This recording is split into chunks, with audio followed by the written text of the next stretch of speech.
Hello friends, बहुत बहुत स्वागत है आप सभी का एक बार फिर से सरकारी हट में। तो इस वीडियो में जो है हम लोग बहुत ही इंपॉर्टेंट डिस्कशन करने वाले हैं एक टॉपिक से रिलेटेड। ये जो डिस्कशन होगा बेसिकली ये हमारा इस चीज़ से रिलेटेड होने वाला है, जो भी आपके केमिस्ट्री लैब में अभी या फिर फिजिक्स लैब में जो आपके इक्विपमेंट्स यूज होते हैं, ठीक है। क्योंकि आप जैसे लैब असिस्टेंट या फिर लैब अटेंडेंट का जो एग्जाम दे रहे हो तो उसमें जो है इन तरीके इस टाइप के जो क्वेश्चन है वो आपसे पूछे जा सकते हैं, ठीक है। थोड़ी बहुत पॉसिबिलिटी है, तो मैं आप सभी से रिक्वेस्ट करूंगा कि इस वीडियो को पूरा एंड तक देखें। इसमें मैं आपको कुछ ऐसी चीजें बताऊंगा कि मतलब उनको क्या बोलते हैं, उनका क्या मतलब जो उनका क्या बोलते हैं जो टेक्निकल नेम है वो क्या होता है, ठीक है। तो वो सारी चीजें हम लोग इसमें डिस्कस करने वाले हैं। और क्लास 9th और क्लास 10th की जो केमिस्ट्री है उसके मैंने एमसीक्यू सभी चैप्टर्स के ऑलरेडी कंप्लीट करा दिए हैं, तो वो अगर आपको देखने तो वो भी आप देख सकते हैं। आपके लैब अटेंडेंट या फिर लैब असिस्टेंट के एग्जाम में वहां से क्वेश्चंस आएंगे, ठीक है। तो वो अगर आपको देखने हो तो उसका जो लिंक है वो मैंने प्लेलिस्ट का लिंक जो है वो मैंने कमेंट सेक्शन में पिन कर रखा है, तो आप वहां से जाकर उसको देख सकते हो, ओके। और बाकी फिजिक्स और बायो जो है अब आज से ही स्टार्ट हो जाएगी इस वीडियो के बाद, ओके। तो अब आप यहाँ पर देखो, पहली जो चीज है वो यहाँ पर लिखी स्प्रिंग बैलेंस, ठीक है। तो स्प्रिंग बैलेंस कुछ इस तरीके का दिखता है। ये देखो आप फोटो यहाँ पर देख सकते हो इसकी, ठीक है। ये किसको मेजर करने के लिए होता है? वेट मेजर करने के लिए होता है, ठीक है। वेट आपको पता है किस में मेजर किया जाता है? न्यूटन में मेजर किया जाता है। और मास जो होता है वो केजी में मेजर किया जाता है। फिर नेक्स्ट क्वेश्चन है मैग्नेटिक कंपास, ठीक है। तो ये आप सभी को पता है नॉर्थ या फिर साउथ डायरेक्शन को डिपिक्ट करने के लिए जो है इसका यूज किया जाता है। फिर नेक्स्ट है आपका रेजिस्टर्स। ये कुछ रेजिस्टर्स दिखा रखे हैं, तो इन रेजिस्टर्स की मदद से आप क्या कर सकते हो? ओम्स लॉ की स्टडी कर सकते हो, ठीक है। और सीरीज और पैरेलल में इनको कनेक्ट भी कर सकते हो। फिर नेक्स्ट है आपका प्रोटेक्टर, ठीक है। तो प्रोटेक्टर देख लो, ये इस तरीके का होता है और इससे हम क्या क्या कर सकते हैं? एंगल्स को मेजर कर सकते हैं या फिर एंगल को ड्रॉ कर सकते हैं। फिर नेक्स्ट है ग्रेजुएटेड सिरिंज। तो ये सिरिंज देख सकते हो, इस पे 2 लिखा हुआ है, यानी कि 2 ml की सिरिंज है। तो इसको क्या करते हैं? इससे लिक्विड्स को ट्रांसफर करते हैं, या तो टेस्ट ट्यूब में करना हो आपको तो वो कर सकते हो। फिर नेक्स्ट आपका कंपाउंड माइक्रोस्कोप, तो वो कुछ इस तरीके का दिखता है, ठीक है। तो क्या होता है? फॉर सीइंग माइन्यूट ऑब्जेक्ट्स, ठीक है। तो बहुत छोटे ऑब्जेक्ट जो होते हैं, जैसे आपको जो है कोई बहुत ही छोटा स्ट्रक्चर देखना है, सेल का स्ट्रक्चर देखना है, तो आप इससे बहुत इजीली देख सकते हो, ठीक है।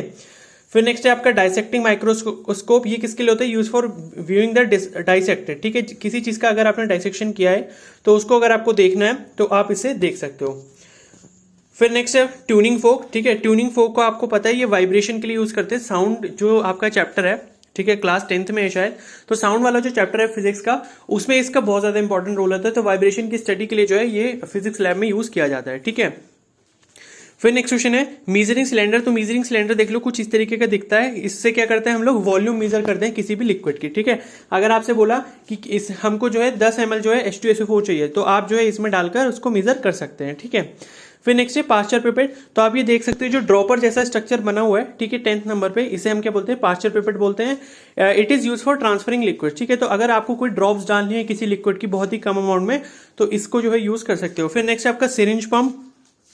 तो सिरिंज पंप क्या होता है? बेसिकली ये जो है सिरिंज की तरह ही है, बस इसमें खींचने के लिए जो है अलग से थोड़ा सा एक मैकेनिज्म दे रखा है। बाकी वही है काम इसका कि सक्शन करेगा और फिर किसी चीज में अगर आपको कोई लिक्विड ऐड करना है तो इससे कर सकते हो, ठीक है। फिर ये मैग्नेट दे रखी है, ठीक है, ये इतना इंपॉर्टेंट नहीं है आपके लिए। फिर है स्लिंकी, ठीक है। तो स्लिंकी देखो कुछ इस तरीके का स्ट्रक्चर होता है, आपने देखा होगा, ये टॉय शॉप पे भी बिकता है ये स्लिंकी जो होता है, ठीक है। तो इससे हम क्या शो करते हैं? लॉन्गिट्यूडनल और ट्रांसफर वेव्स का जो प्रैक्टिकल होता है उसको शो करने के लिए इसका यूज किया जाता है। फिर नेक्स्ट है सर्किट बोर्ड, ठीक है। ये बेसिकली एक सर्किट बोर्ड दिखा रखा है जिसमें आपका बैटरी हो गई, ठीक है, बल्ब हो गया, रेजिस्टर्स हो गए, तो ये सारी चीजें इसमें होती हैं। फिर नेक्स्ट है केरोसिन बर्नर। ये कुछ इस तरीके का दिखता है, ठीक है। फिर ट्राइपॉड स्टैंड देख लो। ट्राइपॉड स्टैंड में जो होते हैं 3 लेग्स होती हैं, ठीक है। तो इसको हम जो है या तो अगर किसी चीज इसके ऊपर जो है हमें अगर बीकर रखनी है तो उसको रख सकते हैं, नीचे से हम क्या कर देते हैं? बर्नर लगा देते हैं ताकि जो बीकर है वो हीट हो सके, ठीक है। फिर नेक्स्ट है laboratory stand, plastic vice and boss head and clamp, ठीक है। तो ये इस तरीके का स्ट्रक्चर दे रखा है। तो जो वाइस होता है, वाइस क्या होता है? किसी ऑब्जेक्ट को अगर हमें रोक कर रखना है किसी एक फिक्स पोजीशन पर, तो उसके लिए जो है हम प्लास्टिक वाइस का यूज करते हैं, ठीक है। बाकी ये देखो प्लास्टिक फनल है। तो फनल आपको पता है क्या होता है कि अगर आपको जो है एक चौड़े मुंह वाले किसी बीकर से जो है कोई लिक्विड डालना है किसी पतले मुंह वाले उसमें टेस्ट ट्यूब में डालना है या फिर किसी और चीज में डालना है जिसका जो मुंह है वो पतला है, ठीक है, तो हम जो है प्लास्टिक फनल का यूज करेंगे। और साथ ही फिल्ट्रेशन प्रोसेस में भी इसका यूज करते हैं। इसके अंदर अगर आप फिल्टर पेपर लगा दोगे तो फिल्ट्रेशन का काम आ जाएगा, ठीक है। फिर नेक्स्ट है stainless steel electrodes with cork, ठीक है। तो ये देख सकते हो वुडन कॉर्क है, उसमें 2 इलेक्ट्रोड्स लगाए गए हैं, ठीक है। तो इससे हम लोग इलेक्ट्रोलिसिस का प्रोसेस में इसको यूज कर सकते हैं। फिर नेक्स्ट है boiling point and melting point apparatus. ठीक है, तो ये जो है बीपी और एमपी का अपरेटस है। तो इसमें एल्यूमिनियम ब्लॉक यूज किया जाता है to determine the boiling point of water and melting point of salts. ठीक है, तो ये भी आप याद रखना। फिर नेक्स्ट है टेस्ट ट्यूब स्टैंड। तो आप देख सकते हो ये इसमें जो है गोल गोल सर्कल बने हुए हैं, तो इसमें जो है टेस्ट ट्यूब रख सकते हैं। ओके, फिर नेक्स्ट हो गया ट्रॉली। ठीक है, use for the studying force of friction. अगर फ्रिक्शन की स्टडी करनी है कहीं पर भी किसी सरफेस पे, तो ऐसी ट्रॉली का हम यूज कर सकते हैं प्रैक्टिकल में। फिर नेक्स्ट है चाइना डिश। तो चाइना डिश देख लो, एक खुली सी मतलब थाली जैसा स्ट्रक्चर होता है इसका। ठीक है, तो इसको काय के लिए यूज करते हैं? Heating of chemical during experiment. तो अगर कोई चीज हमको हीट करनी है या फिर कुछ फैलाकर रखना है कहीं पर, तो उसके लिए हम चाइना डिश को यूज कर सकते हैं। फिर ये जो चीज है बॉटल में देखो एक छोटा सा पाइप जैसा निकला हुआ है, तो ये क्या है? वॉश बॉटल है। ठीक है, for contain water to wash the apparatus. तो ये काय के लिए? अगर मान लो किसी भी चीज को हमें धोना वगैरह है तो इसकी मदद से जो है हम धो सकते हैं। ठीक है, ये स्ट्रक्चर बिल्कुल वैसे ही जैसे माली को देखा होगा आपने। माली जब पानी डालता है किसी गार्डन वगैरह में, तो उसके पास भी कुछ इस तरीके का स्ट्रक्चर होता है जिससे जो होता है ड्रॉपलेट्स की फॉर्म में जो पानी निकलता है। ठीक है, तो वॉश बॉटल हो गया ये। फिर ये रबर बैंड्स हैं। ठीक है, रबर बलून से ये आपके काम करनी है। ये देखो ये कैलोरी मीटर है। ठीक है, ये क्या है? कैलोरी मीटर है। ये थर्मोकेमिकल एक्सपेरिमेंट के लिए यूज किया जाता है। फिर इन्हें फोर्सेप्स कहते हैं। ठीक है, ये जो चिमटी जैसे स्ट्रक्चर होता है जिससे हम कोई भी चीज पकड़ते हैं, कि मान लो अगर आपको आयरन फिलिंग्स पकड़नी है, कोई चीज पकड़नी है जो बहुत ही बारीक है और आपके हाथ से फिसल रही है, तो उसको जो है हम इससे पकड़ सकते हैं। या किसी चीज को अगर हमें सेपरेट करना है तो इससे कर सकते हैं। ठीक है, फिर ये रबर कॉर्क हो गया, ये भी हमने देख ही लिया था। फिर ये सेल होल्डर है। टेस्ट ट्यूब ब्रश है, तो इससे टेस्ट ट्यूब ब्रश से क्या करते हैं? टेस्ट ट्यूब को वॉश करते हैं। ठीक है, फिर नेक्स्ट है टेस्ट ट्यूब होल्डर। तो देखो ये भी आपने केमिस्ट्री लैब में अपनी देखा होगा। टेस्ट ट्यूब होल्डर इस तरीके का कुछ होता है। इसमें एक पिन सी लगी होती है, उस पिन को जब हम पीछे करते हैं तो ये ढीला हो जाता है। फिर टेस्ट ट्यूब इसमें डालते हैं, फिर पिन को जब आगे कर देते हैं तो टेस्ट ट्यूब को वो कस के पकड़ लेता है। ठीक है, फिर नेक्स्ट है प्लेन मिरर स्ट्रिप्स। ठीक है, ये प्लेन मिरर की कुछ स्ट्रिप्स हैं। फिर कॉपर स्ट्रिप है, जिंक स्ट्रिप है, आयरन स्ट्रिप, ये सब नहीं पूछा जाएगा। फिर सैंड पेपर हो गया। सैंड पेपर किसे कहते हैं? रेगमाल को कहते हैं। ठीक है, जब आपकी कोई भी लोहे की चीज जब होती है तो उस पर पेंट जब करना होता है, तो आपने देखा होगा जंग वगैरह हटाने के लिए, उसको स्मूथ करने के लिए हम लोग सैंड पेपर का इस्तेमाल करते हैं। ठीक है, तो वही होता है वो। फिर नेक्स्ट आपका कनेक्टिंग वायर हो गया। ठीक है, बनाना प्लग्स। तो ये जो प्लग्स आप देख सकते हो, ये देखो मैं थोड़ा जूम करके दिखा देता हूँ। तो ये जो प्लग्स होते हैं जिनमें होल्स दे रखे होते हैं, इन्हें हम बनाना प्लग्स बोलते हैं। ठीक है, तो इनको जो है हम एज अ कनेक्टर यूज करते हैं। मान लो कहीं पर भी कनेक्टर्स की जरूरत हमको अगर पड़ रही है, मल्टीपल कनेक्शन देने हैं, तो वहां पर हमको जो है बनाना प्लग्स यूज करने पड़ते हैं। ठीक है, तो ये बनाना की शेप के होते हैं, इसे हम इसलिए जो है हम इनको बनाना प्लग्स बोलते हैं। फिर ट्रांसपेरेंट स्ट्रिप प्लास्टिक ट्यूब हो गया ये। ठीक है, ये सिर्फ प्लास्टिक की ट्यूब है। फिर ये ड्रॉपर है। ठीक है, ड्रॉपर आपने देखा ही होगा बहुत सारी जगहों पर, बच्चों की जो मेडिसिन आती है उसमें भी ये चीज दी होती है। फिर नेक्स्ट है copper wire bent in you form. ठीक है, इसका कोई मतलब नहीं है। फिर ये कॉन्स्टेंटन वायर है। कॉन्स्टेंटन क्या होता है? अलॉय होता है। फिर ये कॉपर का वायर, निक्रोम का वायर हो गया। ठीक है, ट्रांसपेरेंट पीवीसी हो गया। फिल्टर पेपर हो गया। ठीक है, फिल्टर पेपर बेसिकली फिल्ट्रेशन के काम आता है। अगर हमको कोई भी चीज़ फिल्टर करनी है, कोई सॉल्यूशन से जो है हमको कोई चीज़ बाहर निकालनी है ऐसी, तो उसको हम किससे कर सकते हैं? फिल्टर पेपर से। फिर ये सर्कुलर कॉइल हो गया। ठीक है, सर्कुलर कॉइल देख लो एक बार काय के लिए? ये म्यूचुअल इंडक्शन और मैग्नेटिक फील्ड को शो करने के लिए इससे एक्सपेरिमेंट हम कर सकते हैं। ठीक है, बेसिकली कॉइल कैसे होगी? इस पे कॉपर की तार लिपटी हुई है। फिर स्टील बॉल है, पित या प्लास्टिक बॉल है। ठीक है, ये हमारे काम करनी है। फिर मिरर या लेंस स्टैंड हो गया। ठीक है, इस पे जो है मिरर्स को रख सकते हैं। ये कुछ इस तरीके का स्टैंड होता है, आप देख सकते हो। ठीक है, फिर नेक्स्ट है स्पैटुला। तो स्पैटुला आप बेसिकली समझ लो कि चम्मच जैसा स्ट्रक्चर होता है। तो अगर मान लो आपको किसी डिब्बे में से कोई सॉलिड जो है अपनी टेस्ट ट्यूब में डालना है, तो आप स्पैटुला का यूज करके उसमें डाल सकते हो। ठीक है, तो बेसिकली ये चम्मच का काम करता है। फिर नेक्स्ट है वुडन आइसक्रीम स्पून। ठीक है, तो ये आपके काम का नहीं है। फिर ये प्लग की है। देखो प्लग की काय के लिए होता है? की मतलब आप ऐसे समझ सकते हो, अगर आपको किसी भी सर्किट को ऑन या ऑफ करना है तो उसमें की लगाई जाती है। ठीक है, तो ये प्लग की जो है ये कुछ इस तरीके से दिखती है, तो एज अ स्विच इसको यूज करते हैं हम। ठीक है, फिर ये वेल प्लेट हो गया। Use stand for keeping chemicals in small bottles. तो छोटी छोटी बॉटल्स होती हैं, जैसे आपने देखा होगा, आप कभी पैथोलॉजी लैब पर गए होंगे, तो इस तरीके का कुछ स्ट्रक्चर होता है जिसे हम वेल प्लेट बोलते हैं। तो उसमें वो छोटी छोटी शीशियां रखते हैं जिसमें उनके या तो केमिकल्स होते हैं या फिर ब्लड के सैंपल्स होते हैं। ठीक है, फिर ये नेक्स्ट है ब्लॉटिंग पेपर है। ठीक है, तो ये ब्लॉटिंग पेपर हो गया। फिर नेक्स्ट है वुडन ब्लॉक। ठीक है, ये किट बॉक्स हो गया। डिस्पेंसिंग बॉटल्स, वायल्स आपको पता ही है, जैसे कोई भी इंजेक्शन वगैरह होता है। ठीक है, तो इंजेक्शन का जो लिक्विड जिसमें फिल होकर आता है उसे हम वायल बोलते हैं। ठीक है, या फिर आपने अभी जब वैक्सीनेशन अपना करवाया होगा, तो वैक्सीनेशन की जो मतलब वैक्सीन थी, ठीक है, वो जो ड्रग थी उसके अंदर, तो वो भी किसमें फिल होके होती है? वायल्स में। अब ये देख लो, इन्हें हम बोलते हैं क्रोकोडाइल क्लिप्स, ठीक है। तो जैसे अभी हमने बनाना क्लिप्स देखी थी, इन्हें क्या बोलते हैं हम, क्रोकोडाइल क्लिप्स, ठीक है। तो ये देख लो, इनका मुंह जो होता है ये मतलब ऐसे करके खुल जाता है, ऐसे मुंह बंद होता है। जब आप इसको प्रेस करोगे तो प्रेस करने पे क्या होगा, इसका मुंह खुल जाएगा, ठीक है।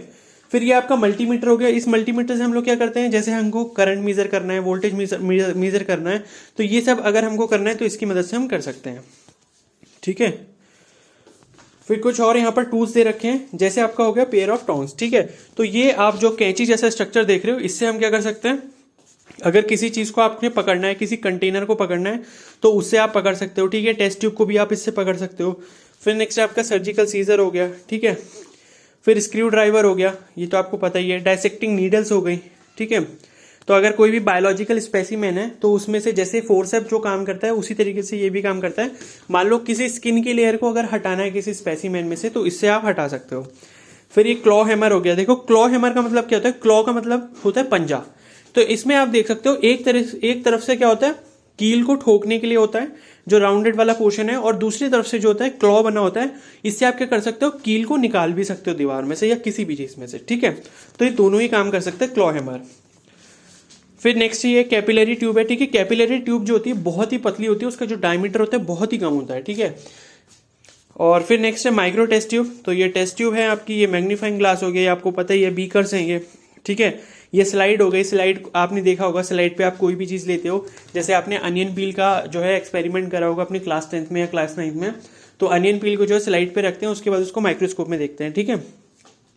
फिर ये प्लास्टिक पेट्री डिश हो गया, ठीक है। तो इसको भी एज अ कंटेनर यूज कर सकते हैं, मतलब इसमें आप कोई भी चीज रख दो अगर आपको कुछ स्टोर करके रखना है कुछ देर के लिए, ठीक है। फिर नेक्स्ट है कवर स्लिप्स है ये, ठीक है, for covering specimen that is being observed under a microscope, ठीक है। तो कई बार हम क्या करते हैं, स्पेसिमेन जो हम माइक्रोस्कोप में देखने वाले हैं उसको ऊपर से कवर कर देते हैं, तो किससे करते हैं, कवर स्लिप से करते हैं। फिर ये ग्लास रॉड हो गया। फिर ये बेल जार है, देखो ये क्या है, बेल की शेप में, तो इसे हम क्या बोलते हैं, बेल जार बोलते हैं। फिर नेक्स्ट क्या है, ये डबल माउथेड फ्लास्क। तो ये देखो फ्लास्क है, लेकिन कैसे, डबल माउथेड, दो तरफ से इसके मुंह बने हुए हैं, ठीक है। फिर ये ग्लास ट्यूब फिर से हो गया। फिर ग्लेज ग्लास प्लेट हो गया, डब्ल्यू ट्यूब हो गया, ठीक है। To test the properties of gases. तो डब्ल्यू ट्यूब क्यों यूज करते हैं, गैसेस की प्रॉपर्टीज को टेस्ट करने के लिए, ओके। और ग्लेज ग्लास प्लेट किसके लिए यूज करते हैं, to mix chemicals during experiment. फिर ये वॉच ग्लास हो गया। तो वॉच ग्लास में भी जो है आप कोई भी चीज रख के माइक्रोस्कोप के नीचे देख सकते हो, ठीक है। या फिर इसको किस में यूज करते हैं, to hold solids when being wet और ट्रांसपोर्टेड, ठीक है। तो आपने वेइंग बैलेंस देखा होगा जो केमिस्ट्री लैब के अंदर होता है, तो उसमें भी जो है हम वेइंग वॉच ग्लास का जो है यूज करते हैं। फिर ये स्टरर हो गया। स्टरर क्या होता है, सिर्फ किसी भी लिक्विड को चलाने के लिए होता है, ठीक है। मतलब आपको अगर कुछ मिक्स करना है तो आप उसको स्टरर से कर सकते हो। फिर ये मेजरिंग फ्लास्क है, देख लो किस तरीके का होता है, ये इसे कहते हैं कोनिकल फ्लास्क, जो कोन की शेप में है, ठीक है। इसको टाइट्रेशन में यूज करते हैं हम लोग। फिर ये इग्निशन ट्यूब हो गया, ठीक है, ये ब्लेड है। फिर आपका कॉनकेव और कॉन्वेक्स लेंस हो गए, ठीक है, ये इसके बारे में आपको पता ही है। फिर ये कॉनकेव और कॉन्वेक्स मिरर हो गया इसमें। फिर प्लेन मिरर कुछ इस तरीके का दिखता है। ग्लास स्लैब हो गया, ठीक है। ग्लास स्लैब किसके लिए यूज करते हैं हम, ये जो प्रिज्म वाला जो, और प्रिज्म भी जो होता है, ठीक है। तो ये रिफ्रैक्शन को शो करने के लिए हम लोग इसका प्रैक्टिकल में यूज करते हैं। फिर थर्मोमीटर हो गया, ठीक है, टेम्परेचर वगैरह मेजर करने के लिए। तो ये सारी चीजें थी, ये सारे ही सिंबल जो है मैंने आपको बता दिए कि किस तरीके से दिखते हैं, क्या क्या इनका काम होता है, ठीक है। तो आई होप आपको जो है अच्छे से समझ आ गए होंगे, ठीक है। तो ये मैंने इसलिए दिखाया क्योंकि लैब असिस्टेंट या फिर लैब अटेंडेंट का जब आप एग्जाम देने जा रहे हो तो आपसे प्रैक्टिकल बेस्ड क्वेश्चंस भी पूछे जा सकते हैं, उसकी बहुत ज्यादा प्रोबेबिलिटी है। तो इसलिए मैंने आपको ये इमेजेस दिखाई। या तो आपसे ये खाली पूछ लिया जाएगा कि इसका क्या क्या यूज हो सकता है, या फिर आपसे ये पूछ सकते हैं कि फिगर दे दे और पूछा कि इसे क्या कहते हैं, इसका टेक्निकल नेम बताओ, ठीक है। तो ऐसे क्वेश्चन पूछे जा सकते हैं, ठीक है, लेकिन प्रोबेबिलिटी कम है पर आ सकते हैं। इसलिए मैंने आपको सेफ रखने के लिए ये जो सिंबल्स हैं ये सब बता दिए हैं, ठीक है। तो अगर ये वीडियो हेल्पफुल लगी होगी तो प्लीज को जरूर लाइक कर देना, अपने दोस्तों के साथ भी शेयर कर सकते हो। चैनल पर नए हो तो जरूर सब्सक्राइब कर लेना और बेल आइकन को प्रेस कर देना, ठीक है। और कोई भी डाउट है तो आप मुझसे कमेंट सेक्शन में जरूर पूछ सकते हो, okay. So thank you and have a nice day.